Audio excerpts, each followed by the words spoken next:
Language లాంటిది. China ఈ రంగంలోకి ముందుకు రాకూడదని చిప్స్ మీద అమెరికా బ్యాన్ విధించింది.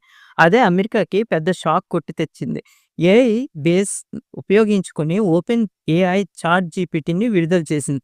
దీన్ని కనిపెట్టింది శామ్ ఆల్ట్‌మ్యాన్. చాట్ జీపీటీ మనుషుల్లాగా ఆలోచిస్తూ మనం ఇచ్చే టాస్కుల్ని పూర్తి చేస్తుంది. అంతెందుకు ఎగ్జామ్ రాసే పిల్లలు లేదా కంటెంట్ కోసం మాలాంటి క్రియేటర్స్ ఇలా అందరూ దీన్నే ఎక్కువ వాడుతూ ఉంటాం. ఇలాగే అమెరికన్ కంపెనీస్ ఇంకా కొన్ని చాట్ బోట్స్‌ని తయారు చేసింది. ఇవి కూడా సూపర్ హిట్ అయ్యాయి. సో, అమెరికా అవి ఏవైనా చెప్పినప్పుడు ఇది హిట్ అయితే చైనా కూడా వాటిని కాపీ కొడుతుంది. అమెరికా ఇలా చాట్ బోట్స్‌ని క్రియేట్ చేసినప్పుడు చైనా కూడా ఒక చాట్ బోట్‌ని తయారు చేద్దామని అనుకుంది. అనుకున్నట్టే బైటాన్స్, టిక్‌టాక్ ఏఐ అలాగే బైడు ఎర్నీ బాట్‌ని క్రియేట్ చేసింది. కానీ అవి అంతగా పెద్దగా హిట్ అవ్వలేదు.